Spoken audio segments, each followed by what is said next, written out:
신천대로나 동로를 다니다 보면 눈이 가는 간판 하나가 있습니다. 아직도 제 머릿속에 생생하게 그 간판의 상호가 기억이 납니다. 그 간판의 이름은 바로 누가 이름을 함부로 짓는가 하는 그런 간판입니다. 여러분, 우리 각자에게는 이름이 있습니다. 그런데 그 이름이란 것이 우리 삶의 아주 중요한 한 부분을 차지합니다. 우리는 인사를 하면서도 자연스럽게 자신의 이름을 이야기합니다. 그래서 사람의 이 만남에 처음 알게 되는 것 또한 바로 이름입니다. 이렇듯 우리 모두에게는 이름이 있고 또 그 이름에 담긴 소중한 뜻이 있습니다. 각기 다른 고유한 이름을 가지고 그 이름을 소중하게 간직한 채 우리는 그러한 삶을 살아갑니다. 이름은 곧 나를 나타내고 그리고 이름은 나를 기억하게 만듭니다. 하나님께서 이 세상을 만드신 이 창조의 사건 역시도 마찬가지가 아니겠습니까? 하나님은 세상 모든 만물을 다 창조하신 후에 그 창조하신 것들의 이름을 아담에게 맡기셨습니다. 그래서 창세기 2장 19절에 기록된 대로 각종 들짐승과 공중의 각종 새를 지으시고 아담이 무엇이라고 부르나 하나님은 아담을 주목하고 계셨습니다. 그리고 하나님은 그 생물들을 아담에게로 이끌어 가셨습니다. 그리고 아담이 각 생물을 부르는 것이 곧 그의 이름이 되었다라고 성경은 그렇게 말씀을 하고 있습니다. 여기서 곧 그의 이름이 되게 하셨다라는 의미가 무엇이겠습니까? 이제 이 생물은 아담이 지어준 대로 평생을 그 이름대로 사는 삶을 의미하고 있습니다. 이름이 곧 생물의 이 존재 자체가 되었습니다. 그 생물의 이름을 우리가 떠올리면 그 생물의 생김새를 알 수 있고 또 그 생물의 특징을 우리는 바로 머릿속으로 떠올리게 됩니다. 누가 설명하지 않아도 그 생물을 알고 본 자들은 그 이름만 들어도 그 생물이 무엇인지 그리고 그 생물이 어떠한 특징을 가지고 있는지 바로 떠올릴 수가 있습니다. 곧 이름은 그 생명의 존재 자체를 의미하고 있습니다. 오늘 우리가 읽은 이 성경에 나오는 예수 그리스도의 이름도 마찬가지입니다. 예수 이름 안에는 수많은 기적과 권능이 있습니다. 예수 이름으로 수많은 병자들이 고침을 받았고 예수 이름으로 가난한 자들이 배부르게 되었으며 예수 이름으로 억눌린 자들이 자유케 되는 놀라운 기적을 경험하게 되었습니다. 그러나 가장 중요한 것은 바로 예수 이름 안에는 하나님의 존재, 하나님의 형상이 그 이름 안에 있음을 우리는 반드시 먼저 깨달을 수 있어야 합니다. 그래서 우리가 예수라는 그 이름에 능력이 있는 것이 아닙니다. 예수라는 그 문자 자체에 능력이 있는 것이 아니라 예수 이름 안에 있는 그분, 곧 하나님, 성삼위 하나님께서 능력이 계시고 하나님의 놀라운 능력을 행하실 때 비로소 많은 어그러진 것들이 회복해 되는 놀라운 역사가 그 예수 이름 안에 있는 하나님 존재 자체로 인하여 일어나게 되는 것을 우리는 발견할 수가 있게 됩니다. 그러므로 우리는 예수의 이름으로 나타난 수많은 기적들을 바라보면서 기적 자체에 관심을 두는 것이 아니라 예수께서 하나님의 아들로 오셔서 하나님의 나라를 위해 행하신 그 존재 자체에 우리는 더욱 집중을 해야 합니다. 그래서 기적이 아니라 하나님께서 오늘 우리의 삶 가운데 어떠한 역사를 펼치고 계시는지, 어떠한 계획을 행하고 계시는지 우리는 하나님께 더 집중하는 모습이 있어야 합니다. 오늘 본문이 그것을 잘 나타내 주고 있습니다. 오늘 본문에는 사랑하는 두 명의 제자가 등장합니다. 도마와 빌립이 그 둘입니다. 먼저 도마는 어떠한 사람입니까? 우리가 성경을 통하여서 잘 알 수 있듯이 요한복음 11장에 도마가 어떠한 사람인지 잘 보여주고 있습니다.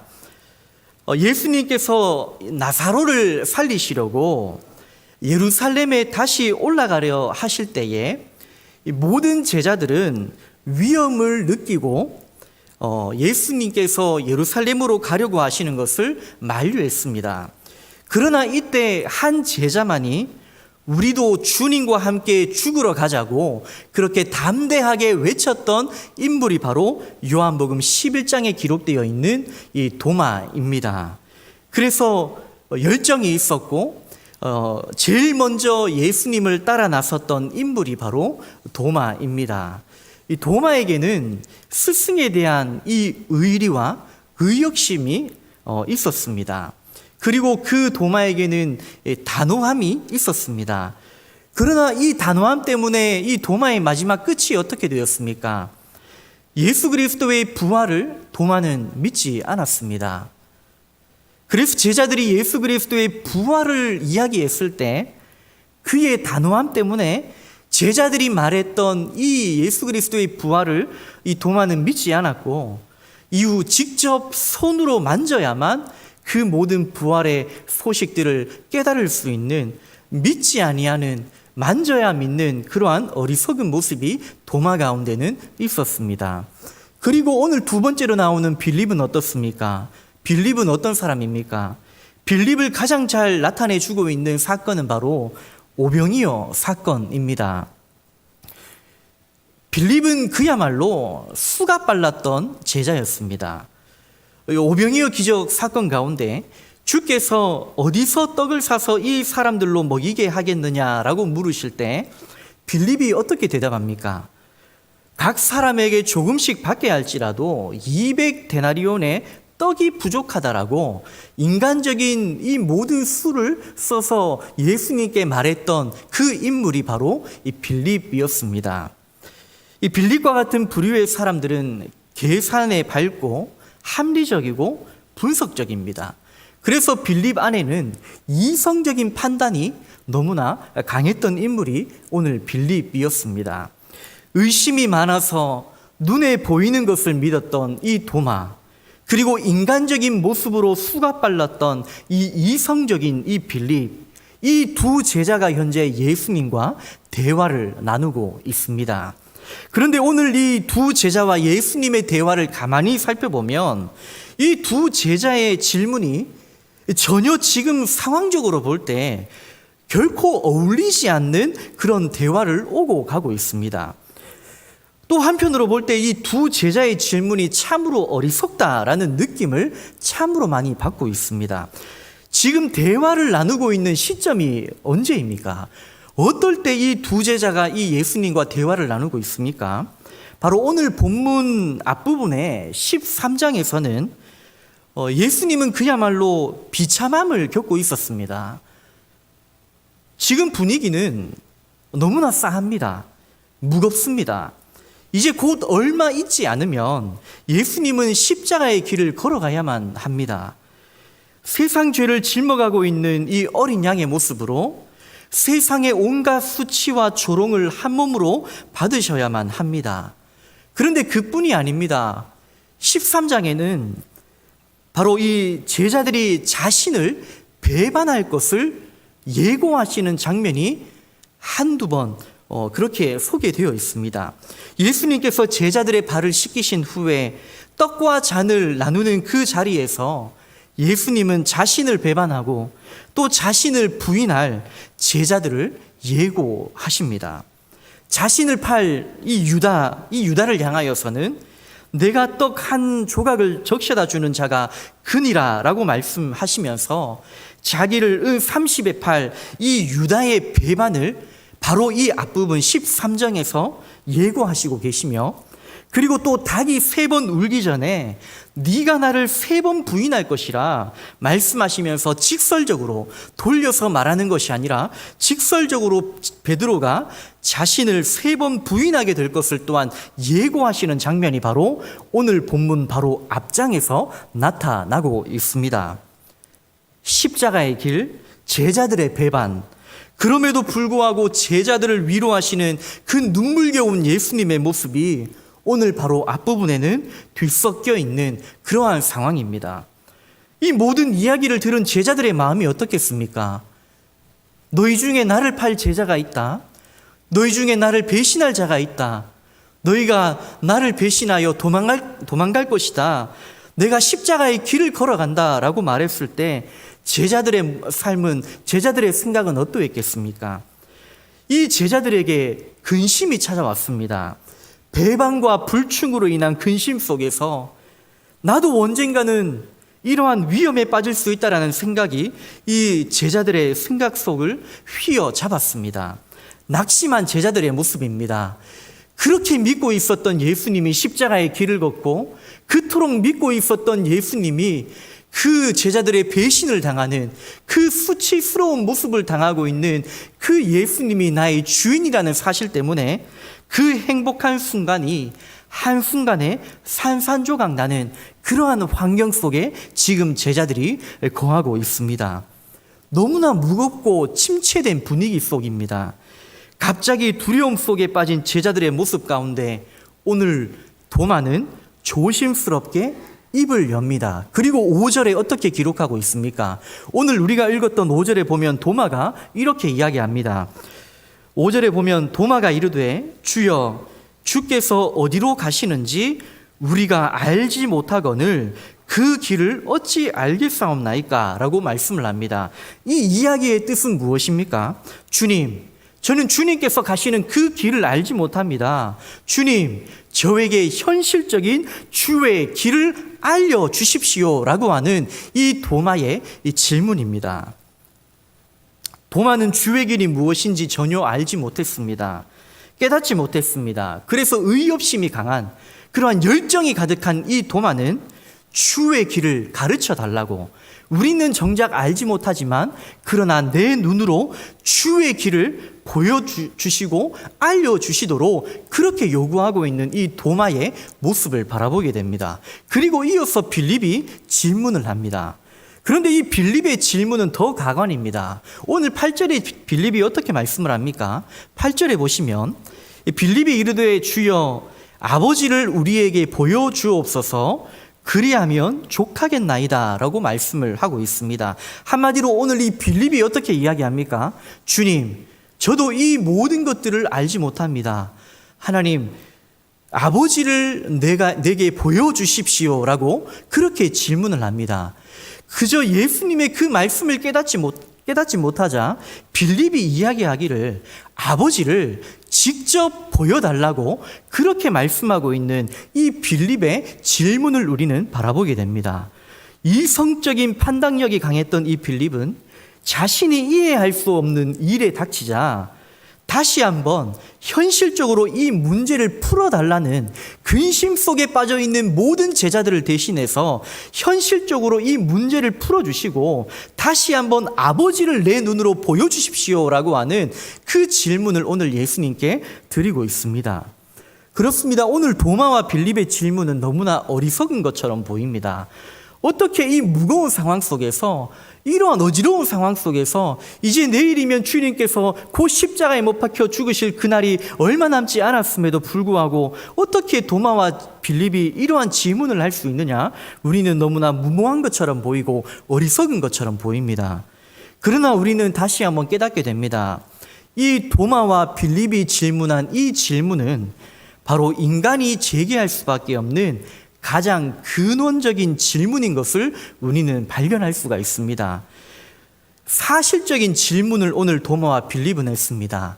주께서 가시는 길, 우리는 내일 일도 알지 못하는데 주님께서 가시는 그 십자가의 길을 우리가 어찌 알겠습니까? 지금 우리가 닥쳐있는 이 근심과 문제들, 내가 경험하고 있는 수많은 어려움들을 해결할 수 없는데 내가 어떻게 장차에 일어날 일들을 알 수가 있겠습니까? 라고 이야기하는 이 도마와 빌립의 사실적이고 근원적인 질문을 오늘 예수님께 드리고 있습니다. 사랑하는 성도 여러분, 오늘 우리는 이 도마와 빌립처럼 하나님, 제 인생 가운데 제가 알지 못하는 부분들을 조금 알려주십시오. 하나님, 내가 보이지 않는 수많은 어려움들을 하나님 제게 좀 보여주십시오라고 기도할 때가 있습니다. 내 인생에서 너무나 답답한 나머지 내 인생에 하나님 도대체 어디 계십니까? 내 인생의 하나님은 도대체 어디에 계시고 나의 삶을 어떻게 이끌어가고 계십니까? 전혀 알지 못하는 그 모습으로 탄식하여 하나님 앞에 기도할 때가 있습니다. 내 인생이 내가 계획한 대로 흘러가지 않을 때, 바라지도 않았는데 우리의 인간의 힘으로 해결하지 못할 일들이 수시로 우리에게 찾아올 때, 우리는 하나님께서 내가 가야 할 그 길을 알려달라고, 나의 길을 좀 보여달라고, 하나님 나의 답답한 심정을 좀 헤아려 달라고 보여주시도록 기도할 때가 우리에게는 있습니다. 과거에 제가 전도사 시절 중2가 된 여자아이를 한번 신방한 적이 있습니다. 코에는 산소 호흡기를 차고 눈에는 황달기가 있는, 아무런 말도 할 수 없고 대답도 하지 못하는 그러한 어린 여자아이였습니다. 그 어린 아이가 할 수 있는 일은 그저 저의 말에 고개를 끄덕이는 일과 가냘픈 눈에서 눈물밖에는 없었습니다. 선천적으로 심장병을 앓고 있는 이 학생 가운데 그 심장을 이식해야 하는 그 상황이 찾아왔음에도 불구하고 전혀 돈이 없어서 심장 수술을 하지 못하는 그러한 중2의 어린 여자에게 신방을 간 적이 있습니다. 이 아이의 몸에는 멍자국이 선명했고 피가 잘 멈추지 않았습니다. 보는 이마다 가슴 아프게 했습니다. 초조한 기다림이 흐르고 그 깊은 외로움과 싸우고 있는 이 어린 학생을 보고 있노라면 그야말로 탄식밖에 나오지 않는 그러한 상황이었습니다. 돈이 많은 것도 아닙니다. 가난합니다. 그럼에도 불구하고 그 여인의 그 가정에 수술할 돈도 없었습니다. 그런데 더 가슴 아픈 일은 이 아이가 마음이 상할까봐 크게 울고 싶어도 울지 못하는 바로 옆에 있는 어머니의 모습이었습니다. 홀로 있는 이 어린 딸의 자리를 지키며 끊임없이 이 시간과의 싸움을 싸워야 하는 이 어머니의 마음을 신방을 찾으러 간 우리 모두는 그 무엇으로도 이해할 수도 없었고 위로해 줄 수도 없었습니다. 그런데 그 어머니와 대화하는 중에 하나님께서 이 어린 딸을 만나보게 하신 하나님의 뜻을 발견하게 되었습니다. 바로 그것은 그 어린 딸이 고침을 받고 기적이 일어나서 그 딸이 다시 사는 그런 것을 주님께서는 간절히 바라고 계시지만, 그러나 그 어린 딸이 사는 것보다도 더 중요한 것은 바로 옆에 있는 어머니를 향한 하나님의 놀라운 구원의 역사가 보여지기 시작했습니다. 그 어머니는 교회에 관심이 있었지만 그 누구도 한 번도 이 예수 그리스도에 대해서 이야기해 준 적이 없는 그러한 불신자의 어머니였습니다. 그럼에도 불구하고 그 어머니가 고백하기를 그 병원 안에 있는 이 교회, 그 기도실을 수시로 찾아가서 기도했다라는 그 이야기를 들으면서 하나님께서 과연 우리가 이해할 수 없는 부분들, 우리가 과연 고칠 수도 없고 우리가 과연 바라볼 수도 없는, 아무것도 도와줄 수도 없지만 그러나 하나님께서 이미 그 영혼에 찾아가셔서 그 영혼의 마음을 어루만지시고 다시 한번 그 영혼이 하나님을 바라볼 수 있도록 그 마음의 문을 여시는 하나님의 놀라운 뜻이 어디에 있는지 다시 한번 발견해보는 그러한 시간을 가진 적이 있습니다. 사랑하는 성도 여러분, 우리가 이 세상을 얼마만큼이나 이해할 수 있습니까? 100세 시대가 도래했지만 우리의 연약함은 이 세상의 질병 하나도 이기지 못하는 그러한 연약함을 가지고 있습니다. 내가 겪고 있는 문제를 평생 부여잡고 기도했더니 이제는 다른 문제가 터집니다. 내가 믿고 신뢰한 것이 영원하지가 않습니다. 영원하지 않는 이 세상을 바라보며 근심했더니 하나의 문제가 해결되면 다른 것을 바라보면서 또 근심하고 있는 나의 모습을 발견할 때가 있습니다. 여러분, 우리가 보고 우리가 경험하는 것, 우리가 모든 것들을 경험하는 것에는 한계가 있습니다. 오늘 우리가 신앙생활을 하지만 눈에 보이는 것이 다가 아닙니다. 지극히 작은 것은 우리 눈에 보이지 않고, 그리고 지극히 큰 것도 우리 눈에 보이지 않습니다. 우리가 볼 수 있는 것, 우리가 들을 수 있는 것, 우리가 느낄 수 있는 것도 지극히 제한적입니다. 우리가 이 세상을 바라보면서 우리가 감당할 수 있는 것들이 얼마나 되겠습니까? 정말 우리가 예수 그리스도의 이름으로 우리가 살아가지만 날마다 예수 그리스도의 그 이름을 믿고 기적을 경험하기를 간절히 바라지만 그 예수 그리스도의 이름을 경험하며 기적을 바란 그 이후에는 다시 우리에게 근심이 찾아오고 낙담되어지는 우리의 인생을 발견하게 됩니다. 그래서 우리는 오늘 이 말씀을 통하여 끊임없이 하나님과의 대화를 시도해야 합니다. 오늘 도마와 오늘 빌립이 행했던 것처럼 하나님과의 이 대화를 지속적으로 해결하며 나아갈 때 제한적인 인생 앞에 자유할 수 있는 비결이 비로소 말씀 안에서 우리에게 주어지게 됩니다. 그래서 오늘 한계를 극복하고 주님이 원하시는 그 삶, 주님이 원하시는 길이 무엇인지 비로소 오늘 빌립과 도마는 오늘 예수님의 음성을 곧 듣게 됩니다. 오늘 결론적으로 예수님은 이 낫게 해달라는, 알게 해달라는 이 도마와 보여달라고 하는 이 빌립의 질문에 답을 하고 계시는데 오늘 11절에서 예수님은 다음과 같이 고백하고 계십니다. 오늘 이 11절의 말씀을 우리 다 함께 한번 읽어보도록 하겠습니다. 11절입니다. 같이 읽겠습니다. 내가 아버지 안에 거하고 아버지께서 내 안에 계심을 믿으라. 그렇지 못하겠거든 행하는 그 일로 말미암아 나를 믿으라. 아멘. 여러분, 우리는 잠깐 맛보는 기적으로 우리의 신앙을 지탱할 수 없습니다. 예수의 이름으로 수많은 기적이 우리 가운데 일어난다 할지라도 그 예수의 이름으로 나타나는 그 기적만 바라보며 살아간다면 우리의 신앙은 영원할 수가 없습니다. 예수 이름으로 주어지는 겉으로 보이는 능력은 잠깐입니다. 그러나 영원한 것이 있습니다. 예수님은 영원한 것이 꼭 있다라고 우리에게 말씀하고 계십니다. 그것이 바로 아버지와 아들의 관계에 있는 영원한 삶, 아버지와 아들 간에 있는 영원한 사랑이 그 모든 기적을 일으키고 영원토록 하나님 안에서 즐거이 살아갈 수 있는 영원한 삶이라는 것을 오늘 우리에게 보여주고 있습니다. 이러한 의미에서 볼 때 오늘 말씀은 구해라, 내가 다 해줄게, 구하기만 해, 내가 다 들어줄게 라는 이 예수님의 음성에서 끝나지 않습니다. 예수님은 이 말씀만을 하시는 것이 아닙니다. 무엇을 구하든지 다 이루어 주시겠다라는 말씀이 결코 아닙니다. 도리어 예수님은 우리에게 말씀하십니다. 나의 안에 거하라. 주님은 우리에게 나의 안에 거하라 라고 말씀하십니다. 그저 겉으로 드러나는 기적으로 우리의 모든 관심이 기울여져 있는 것이 아니라 내일 하루를 살아도 나의 안에 거할 때 내가 너와 함께 하겠다라고 말씀해 주시는 우리 주님의 놀라운 음성이 오늘 우리에게 들려질 수 있기를 바랍니다.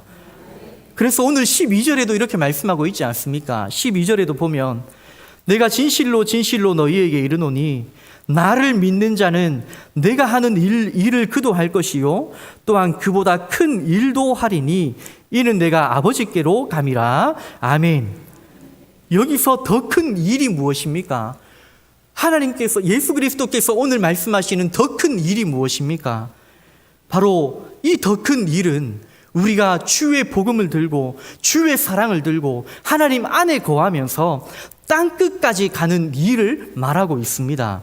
예수께서도 하시지 못한 그 일, 주님의 그 놀라운 재림이 임할 그때 땅끝까지 복음 들고 나아가는 그 삶, 그 능력, 그 하나님의 말씀에 놀라운 그 의미들을 부여잡고 사는 우리의 삶을 의미하고 있습니다.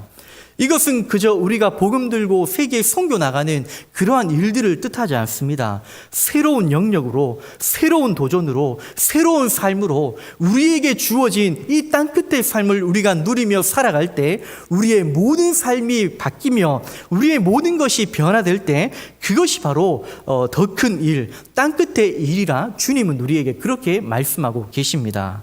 그러므로 예수 그리스도의 이름으로 산다는 것이 무엇입니까? 모든 일에 있어서 하나님 안에서 사는 삶을 의미합니다. 그래서 진리의 자유를 추구하는 삶을 의미합니다. 무엇인가 종교적인 틀에 갇혀서, 무엇인가 억압적인 틀에 갇혀서 우리가 매번 반복적인 그 삶을 살아가는 우리의 삶이 아니라 매 순간 새롭게 역사하시는 하나님과 나와의 관계 속에서 이루어지는 하나님의 놀라운 능력을 부여잡으면서 진리의 자유함으로 기쁨으로 주님 안에서 살아갈 때 우리는 모든 것을 다 이룰 수 있는 주님의 놀라운 자녀가 될 수가 있습니다. 그러므로 사랑하는 성도 여러분, 오늘 우리가 기도할 때 구하고 찾는 정도의 기도가 아니라 오늘 하나님 아버지 앞에 고하여서 정말 내가 주님 안에서 기쁨이 회복되어지고 정말 예수 그리스도 안에서 그 모든 생명의 기쁨이 정말 움터나오는 오늘 주를 위한 기도를 올려드릴 수 있는 저와 여러분들이 꼭 될 수 있기를 바랍니다. 그래서 오늘 더 큰 일을 행하시는 하나님의 놀라운 그 사랑을 맛보며 기도할 수 있기를 바라고, 이번 남은 한 주간도 이 기쁨의 신앙생활을 주 안에서 이루셔서 온전히 주께 영광 올려드리고 기쁨으로 살아가는 오늘 저와 여러분들이 꼭 될 수 있기를 주님의 이름으로 간절히 축원합니다.